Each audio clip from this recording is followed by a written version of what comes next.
یہ حکم جو دیا گیا کہ مجھے کثرت سے یاد کرو، یہ اللہ تعالیٰ کا اس میں کوئی فائدہ نہیں ہے کہ بندے یاد کریں اس کو، وہ بے نیاز ہے، لوگوں کی تعریف سے، لوگوں کے یاد رکھنے سے بے نیاز ہے، لہذا اس کو کوئی ضرورت نہیں۔ ضرورت ہماری ہے، بندوں کی ہے، کیونکہ جس مقصد کے لیے یہ دنیا میں آئے ہیں اس مقصد کو ذہن میں رکھنے کا سب سے بڑا ذریعہ ذکر اللہ تبارک و تعالیٰ کا ذکر۔ اگر کوئی غلطی، کوئی گمراہی، کوئی گناہ، کوئی جرم سرزد ہوتا ہے تو وہ اسی وجہ سے ہوتا ہے کہ بندے اپنے اللہ کو بھول جاتے، اس لیے ہمیں یہ حکم دیا گیا۔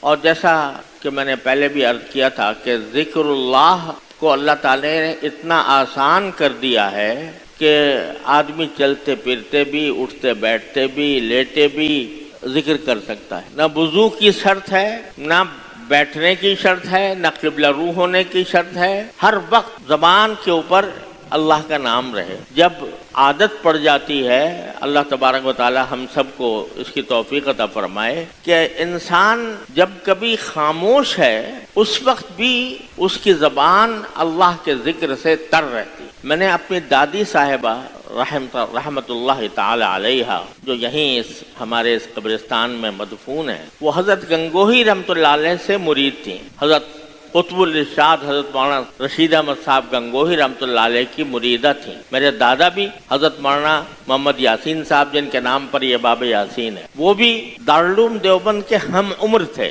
یعنی جس سال دارالعلوم دیوبند قائم ہوا اسی سال میرے دادا حضرت مولانا محمد یاسین صاحب رحمۃ اللہ علیہ کی ولادت ہوئی، اور حضرت حکیم الامت مولانا اشرف علی صاحب تھانوی رحمۃ اللہ علیہ کے ہم سبق تھے، یعنی ساتھ ہی پڑھا ہے اور ساتھ ہی فارغ ہوئے ہیں، اور دارالعلوم دیوبند میں ساری زندگی پڑھاتے رہے اور کئی پشتوں نے ان سے ان کی شاگردی کی۔ وہ حضرت گنگوہی رحمۃ اللہ علیہ کے مرید تھے، اور عادت یہ تھی کہ جب سارے ہفتے دارالعلوم میں پڑھاتے تھے دارالعلوم دیوبند میں، تو جب جمعرات آتی تھی، چھٹی کا دن آتا تھا، تو وہ پیدل دیوبند سے گنگوہ تک سفر کیا کرتے تھے، اور رات حضرت گنگوہی رحمۃ اللہ علیہ کے ساتھ گزارتے تھے، اور اگلے دن جمعہ حضرت کے ساتھ پڑھ کر پھر پیدل واپس دیوبند آتے۔ تو وہ خود بھی حضرت گنگوہی رحمۃ اللہ علیہ کے مرید تھے، اور انہوں نے اپنی اہلیہ یعنی میری دادی صاحبہ کو بھی مرید کرایا ہوا تھا۔ تو ہم تو بچپن سے یہ دیکھتے تھے کہ ان کے ہر سانس کے ساتھ ہم سنتے تھے، ہر سانس کے ساتھ اللہ اللہ اللہ کی آواز آیا کرتی۔ تو جب بندہ اللہ کے ذکر کا اس طرح عادی بن جاتا ہے تو اس کی ہر نقل و حرکت، اس کے ہر سانس میں اللہ تعالیٰ کی یاد سموئی ہوئی ہوتی، اور جتنا یہ ذکر بندہ زیادہ کرے گا اتنا ہی اللہ تبارک و تعالیٰ کا قرب حاصل ہوگا، اتنا ہی اس کے سامنے آخرت کا دھیان رہے گا، اور آخرت کا دھیان ہی وہ چیز ہے جو انسان کو گناہوں سے بچاتی ہے اور جو جرائم سے باز رکھتی ہے۔ تو اس لیے اللہ تبارک و تعالیٰ نے ہمیں یہ حکم دیا ہے، اور جیسا میں نے عرض کیا تھا کہ بہت سی قسمیں ہیں ذکر کی، جن میں سے ایک میں نے عرض کیا تھا تلاوت قرآن۔ تو میں اس طرح شروع کرتا ہوں، یعنی آپ حضرات کی خدمت میں یہ تجویز پیش کرتا ہوں کہ جب آدمی صبح کو بیدار ہو اور نماز فجر ادا کرے تو فجر کے بعد جو نماز فجر کے بعد کی جو دعائیں، نماز کی جو دعائیں ہیں وہ تو اپنی جگہ پر پڑھے، اور تسبیحات جو ہیں سبحان اللہ 33 مرتبہ اور الحمدللہ 33 مرتبہ اور اللہ اکبر 34 مرتبہ پڑھے اور دعا کرے جو کچھ۔ جب نماز سے فارغ ہو جائے تو پھر چند چیزوں کا اہتمام اور التزام کر لے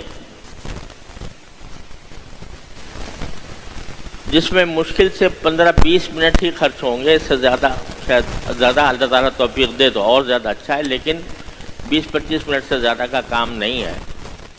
سب سے پہلے تو میں نے عرض کیا تھا کہ تلاوت قرآن کریم کی تلاوت یہ ہر بندہ اپنے ذمے لازم کر لے، کہ جب تک میں قرآن کریم کی کچھ تھوڑی بہت تلاوت نہیں کر لوں گا دنیا کے کسی کام میں نہیں لگوں گا۔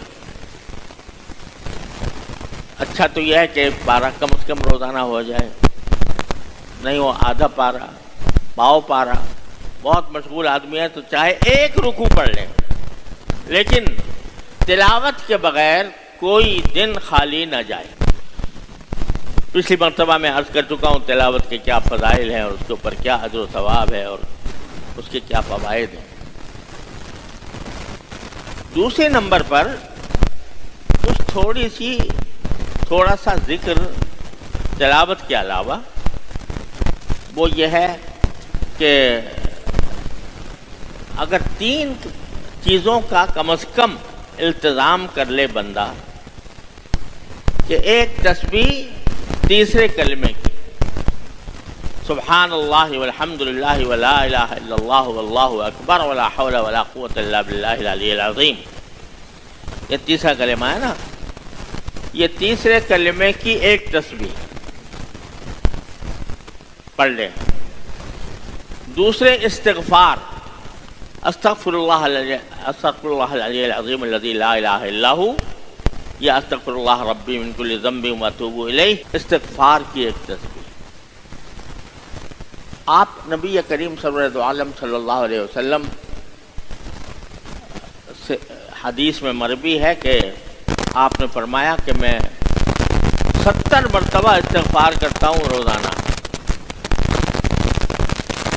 70 کا لفظ اسی حقیقی عدد کے لیے بھی ہو سکتا ہے اور تکثیر کے لیے بھی ہو سکتا ہے۔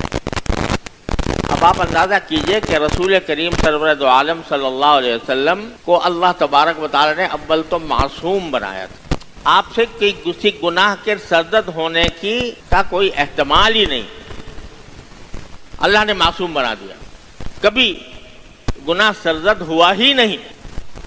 لیکن اللہ تبارک و تعالی نے یہ اعلان فرما دیا کہ اگر کبھی ہو جائے تم سے کوئی غلطی تو قد غفر لک اللہ ما تقدم من ذنبک وما تأخر، تمہارے اگلے پچھلے سارے گناہوں کو اللہ نے پہلے ہی معاف کر دیا۔ یعنی اول تو گناہ ہو نہیں سکتا، لیکن جو بڑے لوگ ہوتے ہیں جن کا مرتبہ بڑا ہوتا ہے تو بعض اوقات ان کی چھوٹی چھوٹی فروگزاشتوں کو بھی وہ اپنے لیے گناہ سمجھتے، بلکہ علماء کرام نے لکھا ہے کہ نبی کریم سرورد عالم صلی اللہ علیہ وسلم ہر آن ترقی کا فرماتے تھے، درجات میں آپ کے ہر آن ترقی ہو رہی ہوتی تھی۔ آج ایک درجہ ہے، بڑا عالی شان درجہ ہے، لیکن اگلے دن مثلا اس سے اعلیٰ درجہ حاصل ہوتا تھا، اس سے اگلے دن اس سے اعلیٰ درجہ، اس سے اگلے دن اور سے اعلیٰ درجہ۔ تو جب اعلیٰ درجے پر آپ پہنچتے تو اپنے پچھلے درجے کو اپنے لیے گناہ سمجھتے تھے کہ بھئی یہ تو میں نیچے والے درجے میں تھا، یہ میرے لیے میری غلطی تھی، میرا گناہ تھا، اس کو گناہ سمجھ لیتے۔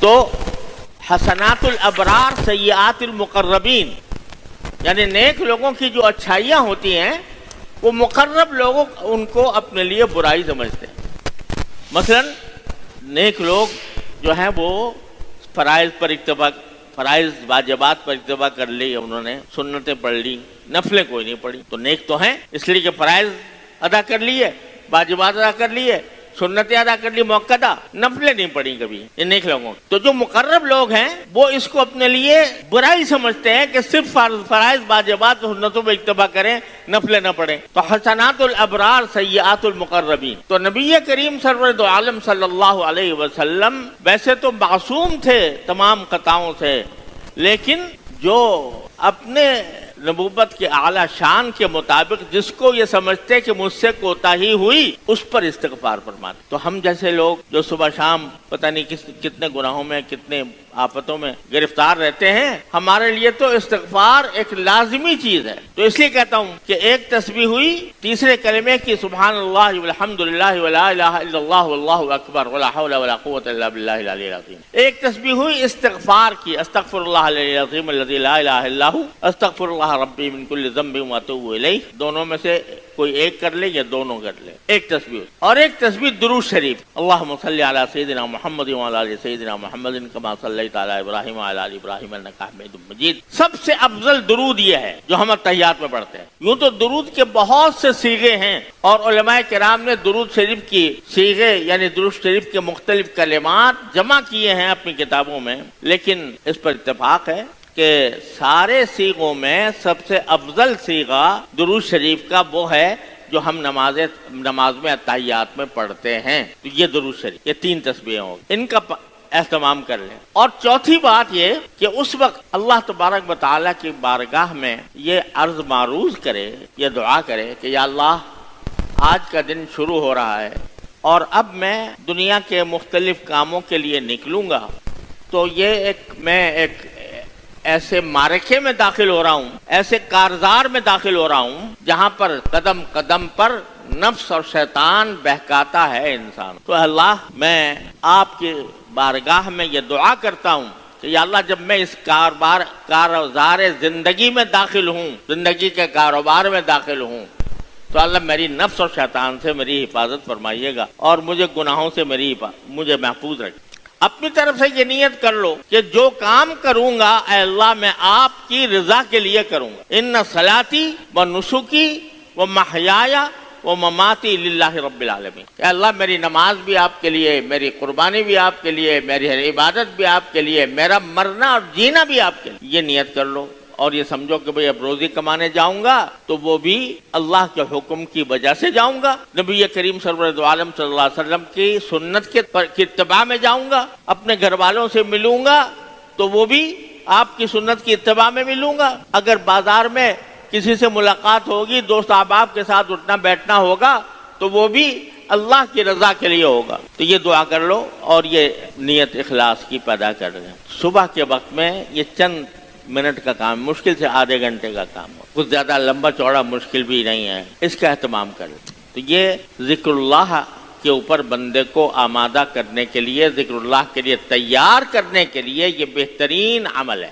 تلاوت قرآن کریم، 3 تسبیحات، اللہ تعالیٰ سے دعا اور اللہ تعالیٰ سے اخلاص کی بھی دعا اور اپنے عمل کی درستی کے لیے بھی دعا. اس کے بعد آپ نکل گئے کاروبار زندگی. ٹھیک ہے، جو اللہ تعالیٰ نے حلال کیا ہے وہ سب آپ کے لیے حلال ہے. تجارت ہو تو تجارت حلال ہے، ملازمت ہو تو ملازمت حلال ہے، کاشتکاری ہو تو کاشتکاری حلال ہے. جتنے بھی روزی کمانے کے ذریعے ہیں وہ سب اللہ تعالیٰ نے حلال کیے. بس اتنا ہو کہ پہلی بات یہ کہ چلتے پھرتے اٹھتے بیٹھتے زبان پر کوئی نہ کوئی ذکر رہے. یعنی وہ تو کر لیا اپنی جگہ معمول پورا، لیکن معمول کے پورا کرنے کے بعد بھی چلتے پھرتے اٹھتے بیٹھتے زبان پر کوئی ذکر ہو. سبحان اللہ، الحمدللہ، لا الہ الا اللہ، اللہ اکبر، ان کلمات میں سے یا درود شریف، بس جو بھی زبان پر آ جائے وہ زبان اس سے تر رہے، چلتے پھرتے اٹھتے بیٹھتے. دیکھو اسی کو قرآن کریم نے اولو الالباب کہا ہے، یعنی وہ لوگ ہیں جو صحیح معنی میں عقل رکھتے. صحیح معنی کون عقل رکھتے ہیں؟ عقل بھی. یہ الباب کا لفظ استعمال کیا قرآن کریم نے جو جمع ہے لب کی. لب کہتے ہیں مغز کو. جیسے بادام کے اندر جو اصل مغز ہوتا ہے وہ ہے اصل مقصود، چھلکا مقصود نہیں ہوتا، تو وہ مغز مقصود ہوتا ہے. عقل کی بھی ایک ظاہر ہے اور ایک اس کا مغز ہے اندر، لب. وہ عقل گہری عقل یعنی عقل کا انتہائی درجہ، اس کو لب کہا جاتا ہے. تو قرآن کہتا ہے ان فی خلق السماوات والارض واختلاف اللیل والنہار لآیات لأولی الالباب، کہ اس آسمانوں اور زمین کی پیدائش میں اور دن کے آنے جانے میں اس میں بڑی نشانیاں ہیں ان لوگوں کے لیے جو خالص، دقیق اور عمیق عقل رکھنے والے ہیں، گہری عقل رکھنے والے ہیں. وہ گہری عقل رکھنے والے کون ہیں؟ الذین یذکرون اللہ قیاما وقعودا وعلی جنوبہم. جو گہری عقل رکھنے والوں کی تعریف کر دی کہ گہری عقل والے وہ ہوتے ہیں جو اللہ کا ذکر کرتے ہیں کھڑے بھی، بیٹھے بھی، لیٹے بھی. قیاما وقعودا وعلی جنوبہم. یہ ترغیب اس کی دی جا رہی ہے کہ خدا کے بندو، تمہاری سانسیں تو چل رہی ہیں اور تم کسی نہ کسی کام میں مشغول رہتے ہو، ہم نے کوئی ممانعت نہیں کی، لیکن زبان جو ہے تمہاری اگر وہ خالی پڑی ہے، کام تو کوئی خاص کر رہے ہو تم